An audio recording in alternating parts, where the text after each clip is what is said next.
हरे कृष्णा। श्री हरि श्री विष्णु को अत्यंत प्रिय इस चातुर्मास के चौथे माह कार्तिक माह में आज हम श्रवण करेंगे श्रीमद् भागवतम गीता के 17वें अध्याय के कुछ श्लोक। और आज है तिथि एकादशी की।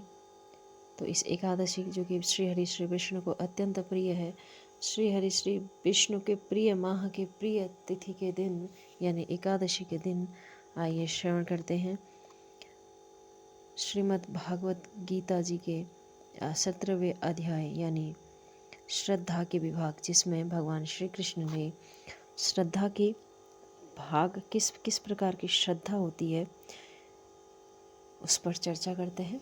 आइए श्रवण करते हैं। उससे पहले आज एकादशी है। तिथि कैलेंडर के अनुसार आज द्वादशी भी है। तो कभी कभी क्या होता है कि एकादशी 2 दिन पड़ती है, दसवीं के दिन भी, क्योंकि उसमें दसवीं का भी स्पर्श रहता है और एकादशी का भी, और अगले दिन द्वादशी का भी रहता है, आधा दिन और आधा एकादशी का। तो शास्त्रों वैवर्त पुराण के अनुसार हमें हमेशा दसवीं युक्त एकादशी का पालन कभी नहीं करना चाहिए, द्वादशी युक्त एकादशी का पालन हम कर सकते हैं। तो इसलिए जब भी कभी ऐसा हो कि 2 दिन एकादशी पड़े तो सभी भक्तजनों से आग्रह है कि द्वादशी को ही व्रत का पालन करें। आइए श्रवण करते हैं श्रद्धा के विभाग किस प्रकार भगवान श्री कृष्ण ने श्रद्धा के विषय में बताया है श्रीमद् भागवत गीता में। त्रिविधा भवति श्रद्धा देहिनां सा स्वभावजा सात्विकी राजसी चैवं तामसी चेति तां शृणुः। भगवान श्री कृष्ण कहते हैं, देहधारी जीव द्वारा अर्जित गुणों के अनुसार उसकी श्रद्धा 3 प्रकार की हो सकती है, सतोगुणी, रजोगुणी अथवा तमोगुणी। अब इसके विषय में श्री कृष्ण अर्जुन से कहते हैं कि सुनो, जो लोग शास्त्रों के विधि विधानों को जानते हैं लेकिन आलस्य या कार्य विमुखतावश इनका पालन नहीं करते हैं, वे प्रकृति के गुणों द्वारा शासित होते हैं। वे अपने सतोगुणी, रजोगुणी या तमोगुणी पूर्व कर्मों के अनुसार एक विशेष प्रकार का स्वभाव प्राप्त करते हैं। विभिन्न गुणों के साथ जीव की संगति शाश्वत चलती रहती है। चूंकि जीव प्रकृति के संसर्ग में रहता है, अतः वह प्रकृति के गुणों के अनुसार ही विभिन्न प्रकार की मनोवृत्तियाँ अर्जित करता है। लेकिन यदि कोई प्रामाणिक गुरु की संगति करता है तो उसके तथा शास्त्रों के विधि विधानों का पालन करता है तो उसकी यह मनोवृत्ति बदल जाती है। यह क्रमशः अपनी स्थिति तमोगुण से सतोगुण या रजोगुण से सतोगुण में परिवर्तित कर सकता है। कहने का तात्पर्य यह है कि प्रकृति के किसी गुण विशेष में अंधविश्वास करने से ही व्यक्ति सिद्धि प्राप्त नहीं कर सकता। उसे प्रामाणिक गुरु की संगति में रहकर बुद्धिपूर्वक बातों पर विचार करना चाहिए, तभी वह उच्चतर गुण की स्थिति को प्राप्त कर सकता है। और यह बात कि अंधविश्वास से ही व्यक्ति सिद्धि प्राप्त नहीं कर सकता, उसे प्रामाणिक गुरु की संगति इस कलयुग में जहाँ की भ्रामिकता और की कहना चमक चौंध, और आज की इस डिजिटल युग में जो कि इतना वायरल होते हैं लोग, तो ऐसे किसी व्यक्ति को गुरु ना बनाएं। पहले उनके विषय में जानकारी रखें कि क्या वह शास्त्र सम्मत गुरु रखने योग्य हैं, क्योंकि ऐसे कई हमारे सनातन धर्म को बर्बाद करने वाले और कई ऐसे संत समाज का चोलाधारी, कई ऐसे विकृत मानसिकता, विकृत व्यक्ति भी हमने अपने समाज में देखे हुए हैं। तो इसलिए जब भी किसी गुरु की शरण लें तो अच्छे से जांच परख करके लें। यही यहाँ पर श्री कृष्ण भगवान अर्जुन को बता रहे हैं।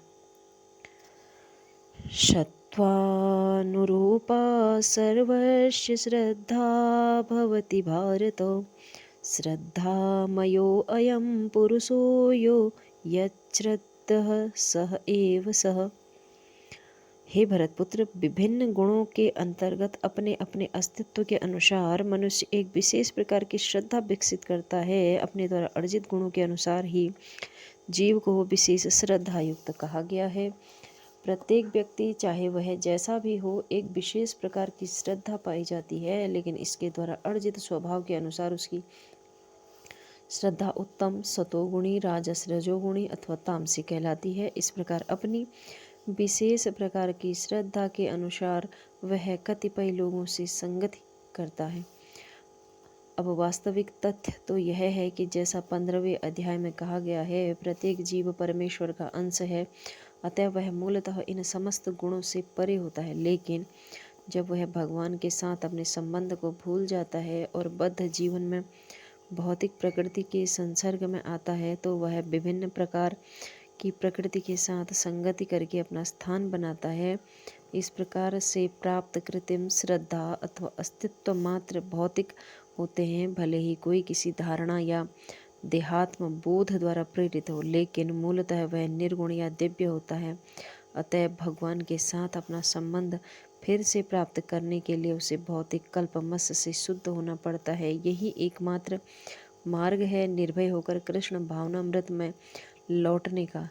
यदि कोई कृष्ण भावनामृत में स्थित हो तो उसका सिद्धि प्राप्त करने के लिए वह मार्ग प्रशस्त हो जाता है। यदि वह आत्मा साक्षात्कार के इस पथ को ग्रहण नहीं करता तो वह निश्चित रूप से प्रकृति के गुणों के साथ बह जाता है। इस श्लोक में श्रद्धा शब्द अत्यंत सार्थक है। श्रद्धा मूलतः सतोगुण से उत्पन्न होती है। मनुष्य की श्रद्धा किसी देवता, किसी कृत्रिम ईश्वर, मनोधर्म में हो सकती है, लेकिन प्रबल श्रद्धा सात्विक कार्यों से उत्पन्न होती है। किंतु भौतिक बद्ध जीव में कोई भी कार्य पूर्णतः शुद्ध नहीं होता है, वे सब मिश्रित होते हैं, वे शुद्ध सात्विक नहीं होते। शुद्ध सत्व दिव्य होता है। शुद्ध सत्व में रहकर मनुष्य भगवान की वास्तविक स्वभाव को समझ सकता है। जब तक श्रद्धा पूर्णतः सात्विक नहीं होती, तब तक वह प्रकृति के किसी भी गुण से दूषित हो सकती है। प्रकृति के दूषित गुण हृदय तक फैल जाते हैं, अतः किसी विशेष गुण के संपर्क में रहकर हृदय जिस स्थिति में होता है उसी के अनुसार श्रद्धा स्थापित होती है। यह समझना चाहिए कि यदि किसी का हृदय सतोगुण में स्थित है तो उसकी श्रद्धा भी सतोगुणी होगी। यदि हृदय रजोगुण में स्थित है तो उसकी श्रद्धा भी रजोगुणी है। यदि हृदय तमोगुण में स्थित है तो उसकी श्रद्धा भी तमोगुणी होगी। इस प्रकार हमें संसार के विभिन्न प्रकार की श्रद्धाएं मिलती हैं और विभिन्न प्रकार की श्रद्धाओं के अनुसार विभिन्न प्रकार के धर्म होते हैं। धार्मिक श्रद्धा असली सिद्धांत सतोगुणी स्थित होती है, इसलिए हृदय कलुषित रहता है। अतः विभिन्न प्रकार के धार्मिक सिद्धांत पाए जाते हैं। श्रद्धा विभिन्नता के कारण ही पूजा के भिन्न भिन्न प्रकार हैं। यजन्ते सात्विका देवा अन्यक्षर राक्षसी राजसा प्रेतान भूतगणा जन्ये यजन्ते तमसा जनाः। शतोगुणी व्यक्ति देवताओं को पूजते हैं, रजोगुणी यक्षों को, राक्षसों की पूजा करते हैं तथा तमोगुणी व्यक्ति भूत प्रेतों की पूजा करते हैं। इस श्लोक में भगवान विभिन्न प्रकार के कर्मों के अनुसार पूजा करने वाले के प्रकार बताते हैं। शास्त्रों के आदेशानुसार केवल भगवान ही पूजनीय हैं, लेकिन शास्त्रों के आदेशों से अनभिज्ञ नहीं है या उन पर श्रद्धा नहीं रखते हैं, वे अपनी गुण स्थिति के अनुसार विभिन्न वस्तुओं की पूजा करते हैं। जो लोग शतोगुणी हैं वे सामान्यतः सतोगुण की पूजा करते हैं। इन देवताओं में ब्रह्मा, शिव, देवता, सूर्य, चंद्र, इंद्र इत्यादि सम्मिलित हैं। शतोगुणी लोग विशेष प्रकार के से अभिप्राय विशेष देवता की पूजा करते हैं। इसी प्रकार रजोगुणी यक्ष राक्षसों की पूजा करते हैं। हमें स्मरण है कि द्वितीय विश्व युद्ध में समस्त कलकत्ता में एक हिटलर की पूजा करते थे। भला उस युद्ध को उसमें काले धंधे में प्रचुर धन संचित कर लिया था। इस प्रकार भगवान श्री कृष्ण कहते हैं कि केवल और केवल देवता ही पूजनीय होते हैं, उसमें किसी और कोई पूजनीय नहीं होता है। आसा शस्त्र विहितनम घोरम तंपयन्ते ये तपो जनः दम्भाहंकार संयुक्ताः कामराग बलवन्ताः कर्षयन्तः शरीर स्थः भूतग्रामं मम चेतसः मा चैवन्ताः शरीरस्थं ताविन्ध्ययाशुरक्षीनिश्रयानः।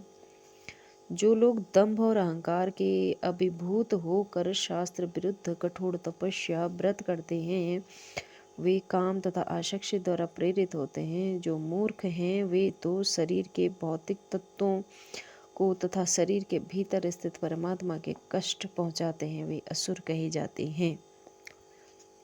ऐसा भगवान श्री कृष्ण अर्जुन को समझा रहे हैं। आहार आहारस्त्वापि सर्वस्य त्रिविधो भवति प्रियः। यज्ञस्थपस्था तथा दानं तेषां भेदमिमं शृणुः। यहाँ तक कि प्रत्येक व्यक्ति जो भोजन पसंद करता है वह भी प्रकृति के गुणों के अनुसार 3 भाग का होता है। यही बात यज्ञ तपस्या दान के लिए भी है। उनके भेदों के विषय में सुनो। प्रकृति भिन्न भिन्न गुणों के अनुसार भोजन यज्ञ तपस्या दान के भेद हैं। वे सब एक से नहीं होते। जो लोग यह समझ लें उन्हें किसी गुण से क्या क्या करना चाहिए वास्तव में बुद्धिमान है। जो लोग सभी प्रकार के यज्ञ भोजन या दान को एक सा मान इनमें अंतर नहीं कर पाते हैं वे अज्ञानी हैं। ऐसे भी प्रचारक लोग हैं जो यह कहते हैं कि मनुष्य जो चाहे वह कर सकता है और सिद्धि प्राप्त कर सकता है। मूर्ख मार्गदर्शक शास्त्रों के आदेशानुसार कार्य नहीं कर सकते। ये अपनी विधियां सामान्य भ्रांति करते रहते हैं। जो भोजन सात्विक व्यक्तियों को प्रिय होते हैं वह आयु बढ़ाने वाला, जीवन को शुद्ध करने वाला, बल स्वास्थ्य सुख तृप्ति प्रदान करने वाला होता है। जो भोजन रसमय स्निग्ध स्वास्थ्यप्रद तथा हृदय को भाने वाला होता है। कटुवमूलणात्युक्षण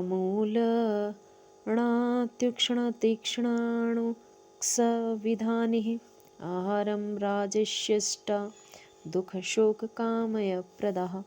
अत्यधिक तीखा, खट्टे, नमकीन, गरम, चटपटे, शुष्क व जलन उत्पन्न करने वाले भोजन रजोगुणी व्यक्तियों को प्रिय होते हैं।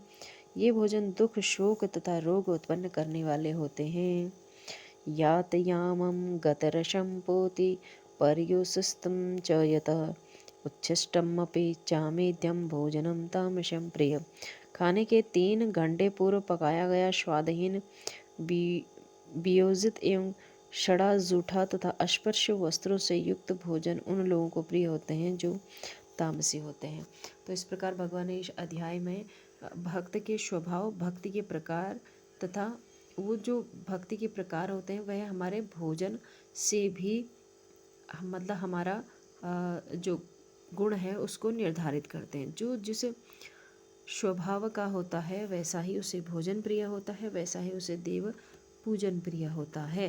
कहने का अर्थ यह है कि हमें सात्विक विचार, सात्विक भोजन तथा श्री हरि श्री कृष्ण की पूजा। तो इस प्रकार जैसा हम भोजन करते हैं वैसा हमारा व्यवहार भी निर्धारित होता है। इसीलिए बड़े बुजुर्गों ने कहा है जैसा खाओगे अन्न वैसा होगा मन। तो इसलिए भगवान श्री हरि श्री कृष्ण के चरणों में अपने मन को लगाइए। श्री कृष्ण से प्रार्थना कीजिए कि हमारा मन आपके चरणों में समर्पित रहे। कलयुग केवल नाम आधारा, सुमिर सुमिर नर उतर ही पारा। इस कलयुग में सबसे सरल उपाय है श्री हरि श्री कृष्ण को पाने का, श्री कृष्ण के लोक जाने का मृत्यु उपरांत, ताकि हम इस जन्म मरण के चक्र से मुक्त हो जाएं। एकादशी व्रत का पालन कीजिए और श्री हरि के नाम का सुमिरन कीजिए, नाम जप कीजिए। सतयुग, त्रेता युग, द्वापर युग सबसे आसान सरल इस कलयुग को इस दृष्टि से श्रेष्ठ कहा गया है कि केवल इसी युग में भगवान को केवल और केवल उनके नाम सुमिरन से ही व्यक्ति प्राप्त कर सकता है। तो इसी प्रकार कथा श्रृंखला में बने रहिएगा। चैनल को लाइक शेयर सब्सक्राइब कीजिएगा। अपने और अपने परिवार के साथ बैठकर कथाओं का श्रवण कीजिए। अपने बच्चों को श्रवण कराइए, क्योंकि यह हमारी आने वाली पीढ़ी को समझाना अत्यंत आवश्यक है कि हमारी सनातन प्रवृत्ति कैसी थी, कि हम कहाँ से, हम ऋषियों की संतान हैं। इस कलयुग की चकाचौंध में अपने बच्चों को 15 मिनट, 10 मिनट, 20 मिनट बैठकर भगवान के इन कथाओं का श्रवण कराइए। भगवान श्री हरि श्री कृष्ण के चरणारविंद में ध्यान लगाइए। हम गुरुदेव भगवान सदैव ही करते हैं कि बाहर से तुमने क्या पहना है, आवरण क्या है, तुम ऑफिस जा रहे हो, पढ़ाई कर रहे हो अपने, क्योंकि ये सब भी हमारे लिए ज़रूरी है कि हमें किसी नौकरी, किसी पेशे में हम लोग रहना ज़रूरी है, किंतु अंदर सदैव ही आचरण हमारा सात्विक होना चाहिए और हमारे हृदय में सदैव ही श्री हरि श्री कृष्ण का नाम सुमिरन होना चाहिए। शोट वोट पहन के बाहर किसको पता चल रहा है कि तिलकधारी अंदर श्री हरि श्री कृष्ण के नाम का निरंतर जाप चल रहा है। इसी प्रकार अपने बच्चों को भी संस्कार दें। अपने बड़े बूढ़ों के साथ बैठकर कहानी का श्रवण कीजिए। कथा श्रृंखला में बनी रहिए। अपना ख्याल रखिए। हरे कृष्णा, राधे राधे।